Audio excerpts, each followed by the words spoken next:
नमस्कार, मैं संजय प्रभाकर। कनाडा की राजनीति और सुरक्षा एजेंसियों के बीच से एक नई रिपोर्ट आई है, बिल्कुल ताजा, जिसने पूरी दुनिया का ध्यान खालिस्तानी आतंकवाद की तरफ खींच लिया है।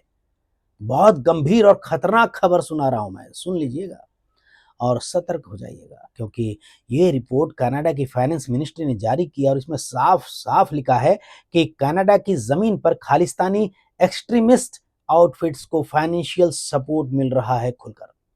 और रिपोर्ट का नाम है 2025 assessment of money laundering and terrorist financing risks in Canada. और इसने पहली बार इतने खुले तौर पर माना वहां की सरकार ने कि बब्बर खालसा इंटरनेशनल और इंटरनेशनल सिख यूथ फेडरेशन जैसे ग्रुप्स को कनाडा में पैसा मिल रहा है, जो बाद में हिंसा और भारत विरोधी एजेंडे में इस्तेमाल हो रहा है। अब सोचिए, ये वही संगठन है जिन्हें कनाडा ने अपनी ऑफिशियल टेररिस्ट एंटिटीज लिस्ट में डाला है। यानी कनाडा जानता है कि ये आउटफिट्स आतंकी हैं, लेकिन उनके समर्थक कनाडा के भीतर खुलेआम चंदा जुटा रहे हैं और कैंपेन्स चलाते आ रहे हैं। रिपोर्ट में यह भी कहा गया है कि पहले ये बड़े बड़े नेटवर्क के जरिए पैसा जुटाते थे, अब छोटे छोटे फ्रेगमेंटेड कम्युनिटी ग्रुप्स के जरिए फंडिंग हो रही है। सोशल मीडिया की ताकत, यानी कि सोशल मीडिया अगर बहुत अच्छा है तो उसका गलत इस्तेमाल भी हो सकता है गलत इरादे के लिए। तो देखिए आगे क्या है रिपोर्ट में। यानी सिस्टम और भी ट्रिकी हो गया है, निगरानी मुश्किल और फंडिंग इनविजिबल चैलेंज से हो रही है। कनाडा की इंटेलिजेंस एजेंसी CSIS ने भी हाल ही में एक्नॉलेज किया है, माना है इस बात को कि ये ग्रुप्स सिर्फ भारत के खिलाफ नहीं बल्कि कनाडा की नेशनल सिक्योरिटी के लिए भी बहुत बड़ा खतरा है। यानी अब कनाडा की सुरक्षा एजेंसियां भी मान चुकी हैं कि अगर ये एक्सट्रीमिस्ट आउटफिट्स अनचेक्ड रह गए तो ये कनाडा की इंटरनल लॉ एंड ऑर्डर को और साथ साथ सोशल हार्मनी को बिगाड़ सकते हैं। इसमें कोई दो राय नहीं है। अब जरा निज्जर केस को याद कीजिए। 18 जून 2023 सरे ब्रिटिश कोलंबिया में खालिस्तानी एक्सट्रीमिस्ट हरदीप सिंह निज्जर की हत्या हो गई थी। भारत उसे पहले ही टेररिस्ट यानी आतंकवादी घोषित कर चुका था, लेकिन कनाडा में वो गुरुद्वारे का प्रमुख था और खुलेआम खालिस्तानी एजेंडे चला रहा था।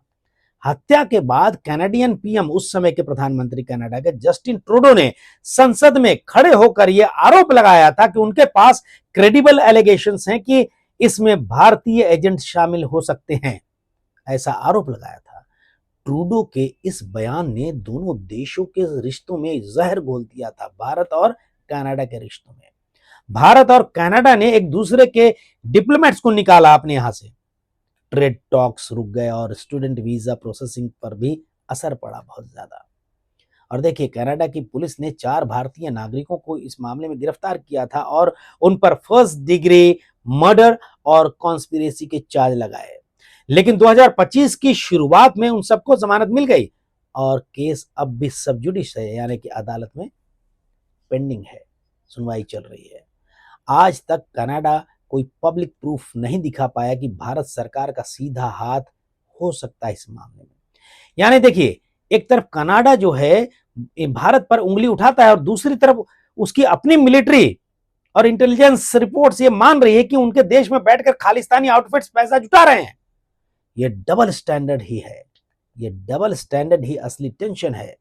और भारत बरसों से कह रहा है, सालों से कह रहा है, ये एक्सट्रीमिस्ट नेटवर्क सिर्फ भारत के लिए नहीं बल्कि जिस मुल्क में ये ऑपरेट करते हैं वहां की सुरक्षा को भी कमजोर कर देते हैं और वहां के लिए बहुत बड़ा खतरा है। अब ये बात खुद कनाडा की एजेंसीज भी रिपीट कर रही हैं। अब सवाल यह है, ये फंडिंग होता कहां से है और इस फंडिंग से होता क्या है। देखिए, रिपोर्ट्स बताती हैं कि डायस्पोरा डोनेशंस और कुछ नॉन प्रॉफिट ऑर्गेनाइजेशंस के मिसयूज के जरिए पैसा जुटता है। ये पैसा फिर एक्सट्रीमिस्ट प्रोपेगेंडा, हथियार खरीदने और ट्रैवल एक्सपेंसेस और सोशल मीडिया कैंपेन्स में लगाया जाता है, ऐसी खबरें आई हैं। छोटे छोटे गुरुद्वारे, लोकल इवेंट्स और डायस्पोरा फंड रेजिंग डिनर्स के जरिए भी पैसा इकट्ठा होता है। अब बात यह है कि भारत के लिए यह खतरा क्यों है, यह हमें समझना होगा, बहुत जरूरी है। पंजाब में पहले ही ISI और खालिस्तानी नेटवर्क मिलकर बॉर्डर पार से ड्रोन के जरिए हथियार और ड्रग्स भेजते पकड़े गए हैं कई बार। और भारत की एजेंसियां भी जो है कई मामले में हमने देखा है कि खालिस्तानी ग्रुप से जुड़े हुए लोगों को, आतंकवादी ग्रुप से जुड़े हुए लोगों को एजेंसीज गिरफ्तार करती आई है। एनआईए और पंजाब पुलिस ने कई ऐसे मॉड्यूल्स तोड़े भी हैं। अगर ये आउटफिट्स कनाडा से पैसे जुटाते हैं और उस पैसे से भारत में हिंसा की प्लॉटिंग होती है, तो ये सीधे हमारी इंटरनल सिक्योरिटी पर हमला है। अब ब्रॉडर पिक्चर देखिए, ब्रॉडर पिक्चर देखिए। भारत का स्टैंड हमेशा क्लियर रहा है कि खालिस्तान कोई पॉलिटिकल मूवमेंट नहीं है, बल्कि एक इंटरनेशनल टेरर नेटवर्क है। ये भारत की सरकार लगातार कहते रही है और यही मानती है। ये बात अब कनाडा की रिपोर्ट में भी इनडायरेक्टली मान ली गई है, और ये पहली बार नहीं है। बब्बर खालसा का नाम 1985 में 1985 के एयर इंडिया कनिष्क बॉम्बिंग से भी जुड़ा है, जिसमें 329 लोग मारे गए थे।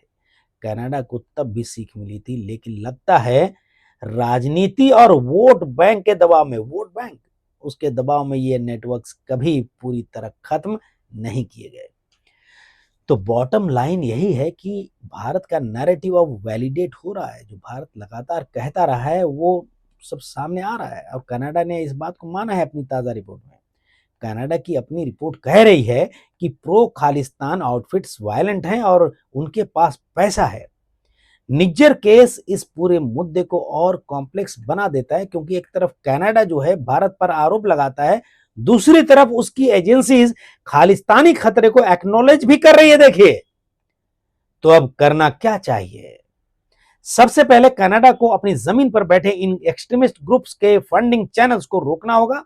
एंटी मनी लॉन्ड्रिंग और काउंटर टेररिस्ट फाइनेंसिंग फ्रेमवर्क्स को और मजबूत करना होगा, और गुरुद्वारा डोनेशंस और डायस्पोरा फंड्स पर सख्त स्क्रूटिनी, निगरानी करनी होगी।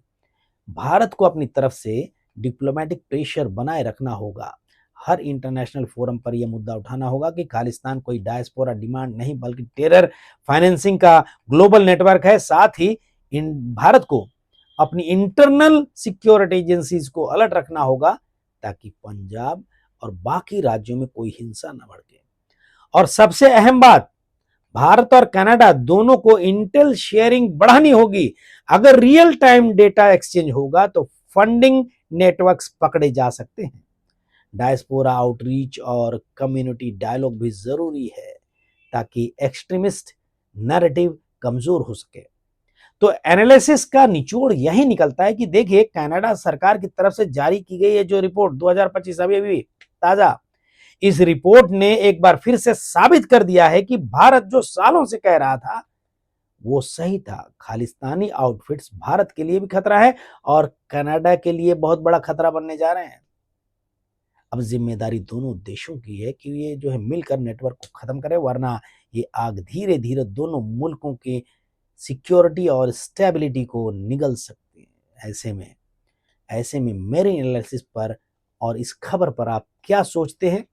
आप अपनी राय कमेंट बॉक्स में जरूर लिखिएगा, क्योंकि आपकी राय से खबरों की दुनिया में क्रांति आ सकती है और अंतर्राष्ट्रीय संबंधों से जुड़ी विदेश नीति पर असर डाल सकते हैं। नमस्कार।